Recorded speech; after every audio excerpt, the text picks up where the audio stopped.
So I finally read The Lion's Den, and by this Zambia American author.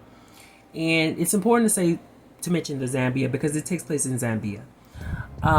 This book, when I talk about three different things to set up the premise here, we're looking at number one, the setting in Zambia, the southern region of Africa, in a village.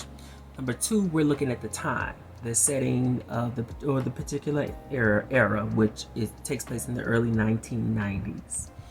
And number three, we're looking at the two key characters within the story. One being that of a woman, and one being that of a queer man who has desires of being a woman. So factor in all of that, and we are in this place that is filled with several cultural implications and morality struggles, and even in some turn, well, there's no even violence, okay, given this fact. But the story has to do with this woman who is freshly out of law school named Grace Zulu. Grace is working for this law firm, and she's giving, I think, much more like a public defender, but she's given this particular pro bono work in which she has to, being a lawyer, she has to plead the case of this boy or this woman, this boy named Bessy. This boy that identifies as a woman named Bessy on the alternate side of his life. Because Bessy has been jailed for being dressed up in drag, full makeup, full glam, full wig, full dress inside of this gay bar in this particular village that he resides in. Now, the issue is that not only is Bessy arrested for this, but Bessy is accused of a lascivious act. And so it is up to Grace to use her newly acquired lawyer attorney skills to plead Bessy's case and get Bessy released to his family. And I'm going to use his because there was no solid determination in the book regarding what Bessy truly identified as. That was part of the struggle, part of the destination. If Bessy would have gotten there, because after one interview, Bessy goes missing and is lost within the system, and Grace has no way of getting in contact with him. And that is during the course of the story where she keeps coming up with these different roadblocks in terms of corrupt politicians who has a role in Bessy's disappearance, corrupt policemen, even corrupt lawyers, and then she does every now and again butts heads with Bessy's mother, who of course as a mother concerned about her son is in a much more protective gear, so she has this determination of saying, why aren't you bringing my son back, because I know what the system is capable of doing to my son. And that's Grace's dilemma. So at the core, you would think that this book was sort of like a thriller, a mystery. I think all books are a fair amount of mystery because they ask a question and you have to go along to find the answer to that question. But I think categorically it's neither one. To me, it's much more of a procedural with a heavy dose of commentary on queerness in Africa,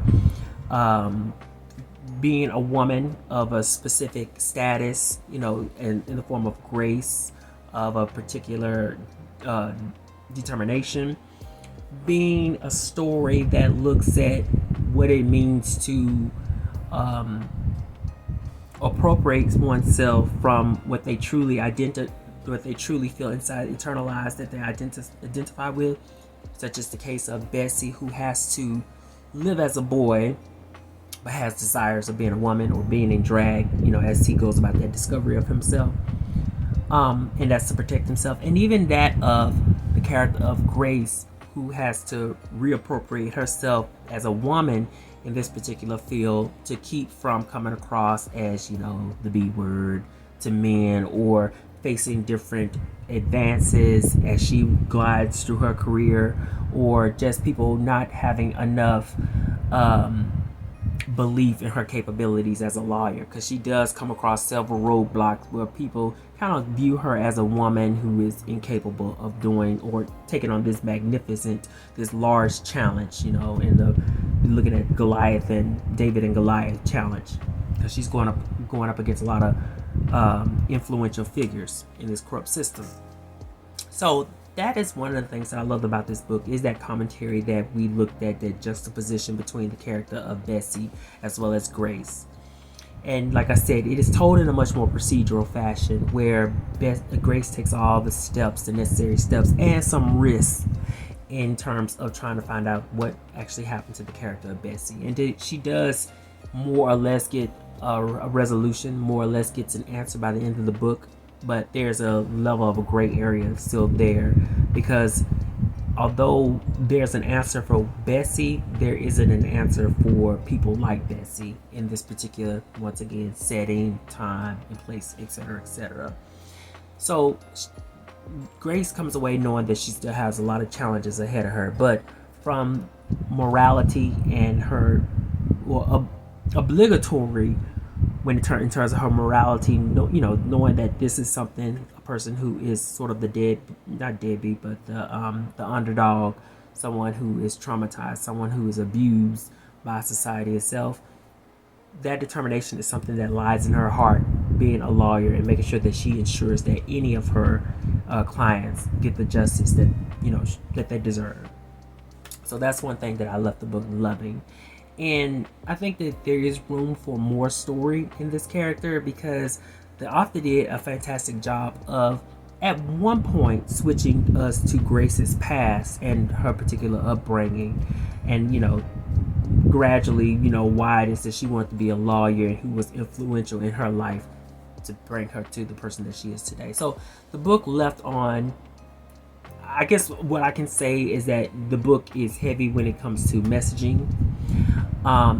Is heavy when it comes to procedural as well, and it's just a hint of thriller in it. But like I said, from my own personal preferences when it comes to thriller, I didn't really necessarily get the thriller-ish in it at all, that urgency.